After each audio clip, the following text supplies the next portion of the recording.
before we got going, you just opened up a location right there on 4th, and it's between my morning route between the Whitley and Houndstooth. So walk me through first, what year did you found JuiceLand and why'd you create it? 2011, JuiceLand was founded.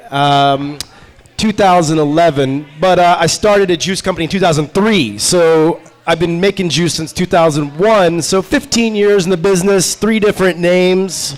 JuiceLand is the latest and last incarnation of my creative ability. And so you're a bit unique, unlike Robin, who we just spoke with on the prior episode, who, it's really a product that's up there in the cloud. You're dealing with real estate, you're dealing with ingredients, you're dealing with costs. So that location you just opened on 4th Street, break down the economics on that. Well, the 4th Street location's been open for about a month, and today it set a record for company sales, demolished the previous record. Okay, Matt, come on, what's the record? You want me to talk closer to the mic or further from the mic?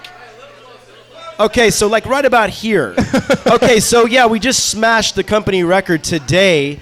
Obviously, South by contributed to that, but we used to do like 520 tickets in a day that would be like super busy at one of our shops, and today we did around like 800 already. And is it tickets an individual drink? Tickets like a one person with their friend maybe, so it's like maybe 3 drinks or 4 drinks. So let's just say like 2,000 drinks served today. Just today? Just today, just at this point in the day. In that one location? In that one location. So yeah, it's kind of a milestone for me. Let's check I don't have Map My Fitness, but I have Map My Sales. Right here. Can we read these out loud? Yeah, we can. Well, yeah. So Frost Tower, $7,000 in sales today. Okay, so Frost Tower was $7,000. And then the next best store is $3,800. So why is Frost Tower performing almost 3 times better than any other location? Because of South by. It's just South by. Oh yeah, it's just South by. Like on the weekends, it's the lowest performing store. Can you turn the phone to the thing or no? Sure, yeah. There you go. Yeah, so you can zoom in on that. That's the actual sales dashboard. It's called Map My Ability to Pay the Rent. It's right there. It tells me what I can do. But literally, our Frost Tower downtown store is the lowest performing store in the company on the weekends. Today, it's double. Wow. Yeah, so anyway, we opened in time for South by. That was a goal of ours, and I'm glad we did. And it's great for the brand. People from all over the country are coming by, and we're kind of like showing off. You know what I'm saying? That's good. Show off. Yeah, we're showing off. It's a great. I like the wheat grass right outside that pulls people in. Yeah, it smells great. There's good music. There's good music. Music's a big thing for us. That's why I was so honored to find out that Graham Williams from Fun Fest was going to be here. JuiceLand, back when it was called something else, I was there the first year that Fun Fest started with my 82 Chevy van. I had it full of coconuts, no refrigeration, because coconuts don't really need refrigeration. Yeah, they just make it look And there really wasn't a health inspector that year. So anyway, I had a Chevy van full of coconuts that I'd gotten from the Asian market, and Graham and the guys at Fun Fest that year kind of, it was crazy, because I believe it was a year or two after ACL where everything was kind of countrified and just a little kind of everything's kind of laid back, and this festival, Fun Fest, was so countrified. When I say countrified, I just mean it was just Chill. It was just kind of it was kind of Wonder Bread, you know what I mean? And anyway, this festival was like there was like skate ramps and comedians, and it truly really it represented to me a part of Austin. So like to be a part of that in the beginning and see where it's blossomed to now, like I just feel like that.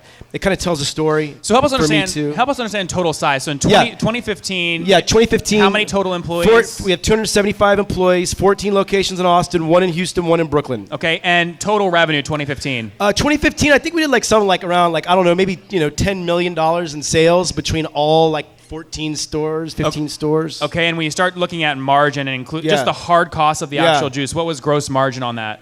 Oh, the gross margin is really, really low. That's why nobody else is doing what I'm doing, really. I mean, you don't really see people with organic vegetables, you know what I'm saying? The costs are super high. Oh, the costs are incredibly high compared to other restaurants. Like everybody pays for like enchiladas, and it's like flour tortillas, rice, and beans, and it's $8, right? And I'm like importing like $3 a pound organic cucumbers. You know, there's like a reason that prices are so high for that stuff. So yeah, the margins are really low. Like if you can do 5%, for like a whole company-wide. Gross or net? Net margin. Net margin. Yeah. So let's just break. So I brought about something that was about $10. It was like the Poe or the Peabody. The average drink, actually, the average ticket is exactly $10. Okay, so on a $10 drink ticket sale, what's just the total cost? The cost of goods is about 40%. 40%. It's nuts. It scares a lot of people off of like the industry, and I like that. Well, that's you know what I good. mean? Keeps you away. The only way that we can do it is volume. We just have so many people coming by. We make a small amount, but so $10 minus the 4, the cost of goods sold. You got 6 left over. What goes to the bottom line then? About 40 cents. So yeah, I mean, you got your labor and your rent, and then you got the the consultants and the marketing and the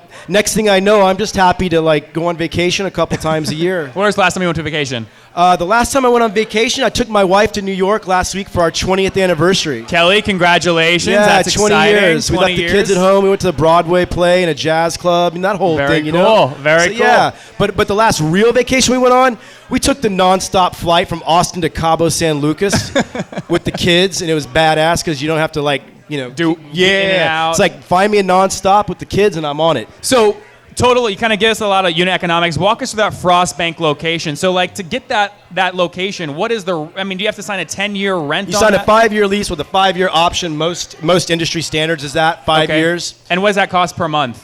It's almost like $5,000 or $6,000. It's really expensive For how many square foot? It's about 1,400 square feet, but so that's like $40 a square foot. Whereas a Jamba Juice in Manhattan I looked at was $375 a square foot. Jeez. So $60,000 a month rent in Manhattan. So you strike me, Matt, as a competitive guy. How are you going to kick the hell out of Jamba Juice? Okay, well, Jamba Juice is like it's like the Taco Bell to the like Torchies. You know what I mean? Like you've got brands that like excel, and like I think we've already proven to the industry that like we're that top shelf, you know, like tier. So you got your Shake Shacks and your McDonald's, you got your Jamba Juices and your JuiceLands. You know what I'm saying? Yep. Okay. So have you raised any capital? Is all bootstrapped? I've never raised any capital from an outside source. It's all bootstrapped.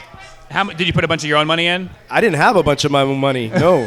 How much did you put in when you first started? My first shop I opened for $15,000 Wow. with a friend of mine. Our moms gave us money. Very cool. So what's coming up in 2016? 2016, we're gonna let's see here. We're gonna open a store in North Austin and another store in North Austin and maybe another store in North Austin, because North Austin is now like Central Austin. Are you looking at metrics like density of foot traffic or anything? And what is that metric to decide to open a store? I'll be honest with you. Every shop I've ever opened has been a thumb in the air, stand around for 20 minutes and see if there's anybody around. You just watch. Yeah, it's like, you know, you just kind of know.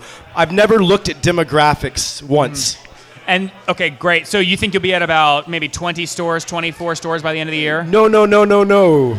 I would hope to be at 20 by the end of the year. Yeah, 20. yeah. And yeah. is there a franchise model There's here? no franchise model. There is no franchise model. Okay, and so you said you did 10 million last year. You're making about, it sounds like 400 grand on that or somewhere around that. Are you going to try and, I only wish.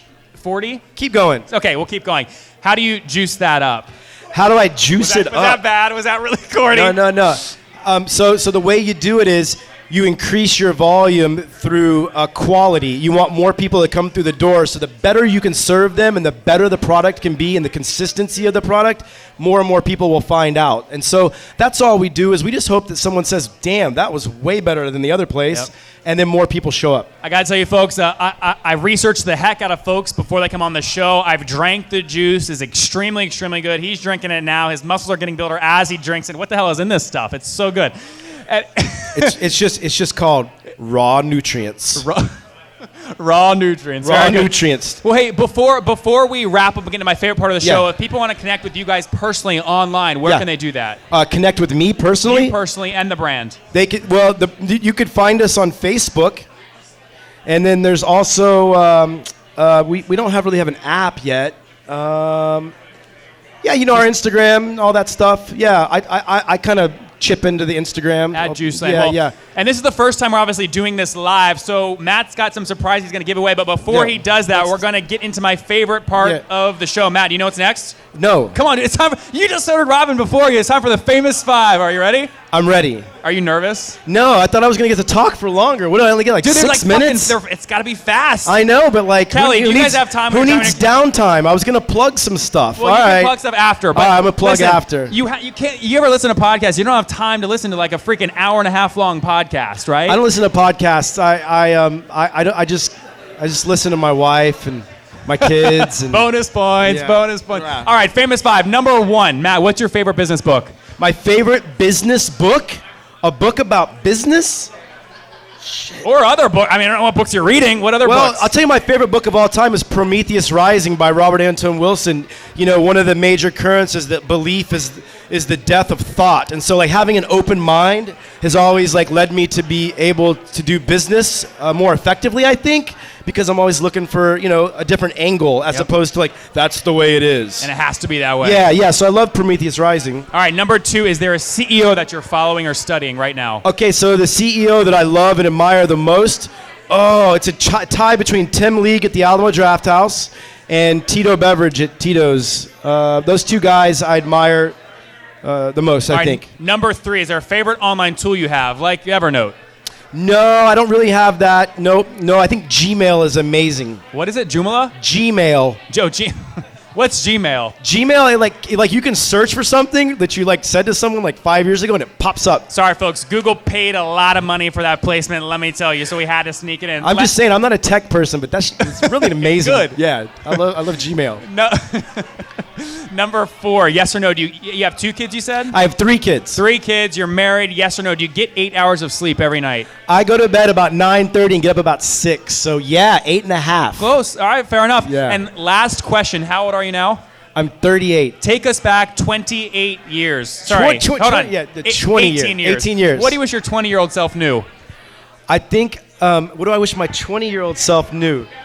Don't be so afraid of other people and like what they think ever. Really, just don't get too caught up in caring too much about what other people think. Ignore everybody else. Folks that are live, stay tuned for the giveaway, but folks that are listening online, that is Matt from JuiceLand, started his business.